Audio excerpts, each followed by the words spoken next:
Assalamualaikum warahmatullahi wabarakatuh. Perkenalkan, nama saya Devina Almagina dengan NIM 13036250027. Perkenalkan, nama saya Arif Ilhamsyah dengan NIM 13036250044. Perkenalkan, saya Sabrina Zahra Nuha Iksan dengan NIM 13036625018. Kami dari kelompok 6, di sini kami akan memaparkan produk kami yang bernama Glisgon, yang merupakan cairan bioremediasi untuk menguraikan sisa masakan berlemak dan sisa minyak yang ada di pipa saluran wastafel Anda. Seringkali kita membuang sisa minyak dan kuah berlemak langsung ke dalam wastafel. Di dalam pipa, sisa minyak ini akan mendingin, mengeras, dan menempel hingga membuat wastafel Anda tersumbat total. Proses akumulasi ini terjadi secara bertahap namun pasti.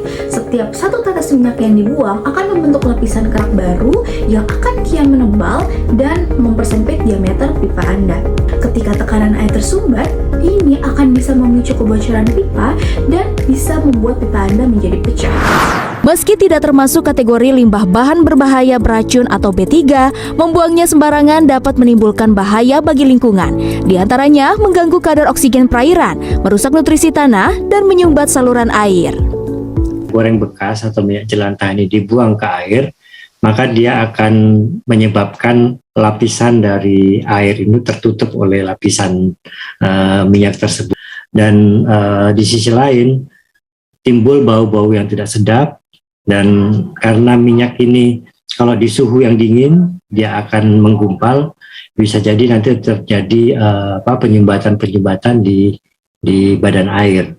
Kalau dibuang ke tanah, si minyak jelantah ini bisa menyebabkan kerusakan struktur pori dari tanah karena si minyak ini akan menutupi pori-pori tersebut sehingga kesuburan dari tanah tersebut menjadi berkurang.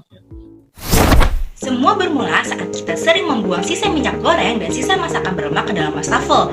Begitu cairan ini masuk ke dalam pipa yang dingin, suhu cairan langsung menurun lalu mengental dan menumpuk di sekitar dinding pipa. Lama-kelamaan, lemak ini akan berubah bentuk menjadi lemak yang kaku dan lengket seperti lilin. Lebih parahnya lagi, struktur lemak ini akan menjebak sisa-sisa makanan kecil yang ikut hanyut ketika kita sedang mencuci piring. Alhasil, sumbatan yang ada akan semakin tebal dan semakin padat. Masuk ke tahap yang bikin pusing, yaitu terjadi sumbatan total karena tumpukan lemak dan kotoran sudah memenuhi diameter pipa. Air jadi tidak punya celah lagi untuk lewat. Efeknya, air cucian akan mampet dan malah meluap balik ke atas wastafel Anda. Biasanya, kalau sudah mampet seperti ini, refleks kita adalah menuangkan soda api. Padahal, bahan kimia keras ini bisa membuat pipa PVC kepanasan dan rusak. Alih-alih bersih, soda api justru memicu reaksi penyabunan yang bikin sisa-sisa lemak di bagian bawah pipa mengeras lagi seperti batu dalam jangka panjang. Tidak hanya untuk instalasi rumah, ketika limbah minyak ini masuk ke dalam saluran kota, mereka akan menggumpal dan membentuk bongkahan lemak raksasa yang disebut dengan fatberg. Fatberg ini bisa menyumbat selokan, memicu kebanjiran, dan bisa mencemari lingkungan ekosistem yang ada di sekitar Anda. Dari semua permasalahan ini, tentunya kita membutuhkan satu solusi. Solusi terbaik dan teraman adalah menggunakan cairan bioremediasi dengan produk Glisgon. Teknologi ini memanfaatkan mikroorganisme alami yang mampu menguraikan lemak secara tuntas, aman untuk material pipa, dan sepenuhnya ramah untuk lingkungan. Cairan bioremediasi ini dibuat dari bahan-bahan pilihan. Ada 3 botol Yakult yang mengandung bakteri asam laktat, ada setengah botol FM4 sebagai agen pengurai, serta 2,5 kg kulit nanas yang menghasilkan asam organik dan enzim alami. Nutrisi bakterinya didukung dari 1 liter air cucian beras pertama atau disebut leri, ada 200 gram air gula merah, ada 1 gelas air kelapa tua, dan 10 liter air. Perpaduan ini akan menciptakan ekosistem mikroorganisme yang sangat aktif dan siap bekerja. Adapun cara kerja cairan bioremediasi produk Glisgon ini terbagi menjadi 4 tahap. Yuk sini kita jelasin. Pertama, pengenalan dan penempelan. Saat cairan dituang, bakteri asam laktat, ragi, dan yang lainnya langsung menempel erat pada lapisan lemak keras di dalam pipa. Kedua, penguraian oleh enzim. Bakteri mulai melepaskan enzim lipase ekstraseluler. Enzim ini bekerja sebagai gunting kimia, memotong ikatan lemak kompleks menjadi senyawa yang lebih sederhana, yaitu asam lemak bebas dan gliserol. Yang ketiga adalah pengemulsian dan penyerapan. Asam organik dari kulit nanas dan senyawa pelarut dari bakteri akan menggunakan lemak hingga mencair dan pecah menjadi butiran halus.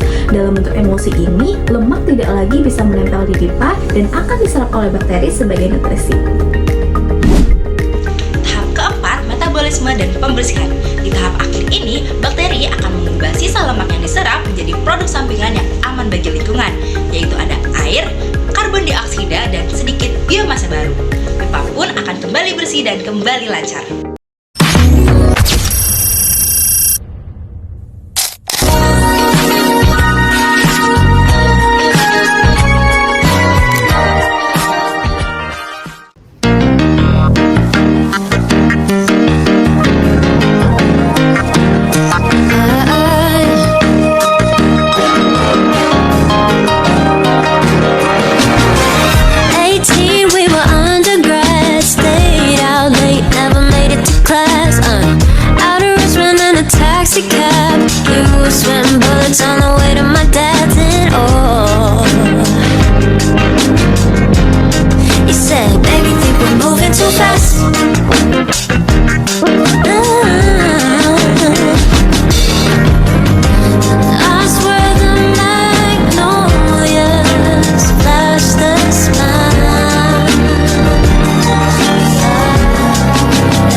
Sister and the joke's gonna hurt. Cry the way home and you're putting me first. Oh, yeah. You just always know what to say.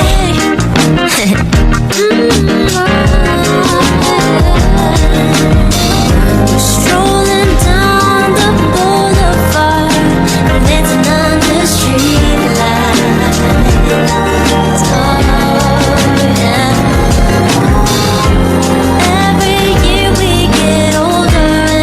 Still on your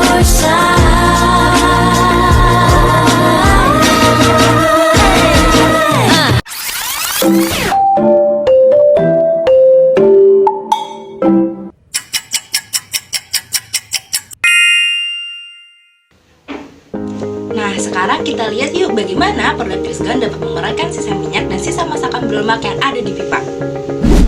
Nah, di sini sudah ada pipa yang terendap oleh sisa masakan berlemak dan sisa minyak. Nah, cara pakainya kita tuang cairan Trisgon sampai terbasahi seluruh pipa, lalu kita diamkan kurang lebih 2 jam. Sebenarnya kalian bisa menuangkannya secara langsung di wastafel dan menunggu semalaman. Jadi ketika terakhir kali memakai wastafel, kalian menuangkan produk Trisgon, lalu kalian diamkan selama semalaman.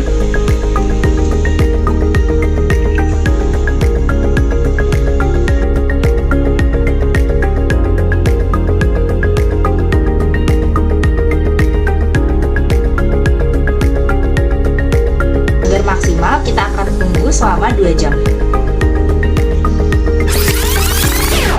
Ini dia hasil setelah 2 jam. Jadi minyak-minyaknya sudah terurai gara-gara produk ini.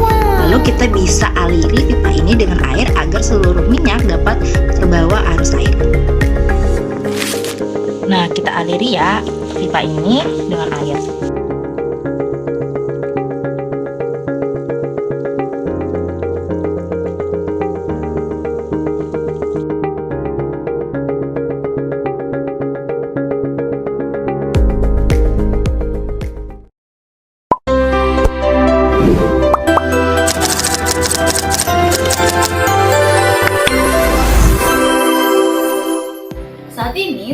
sedang bersama ibu rumah tangga yang sudah menggunakan cairan bioremediasi dengan produk Krisgon.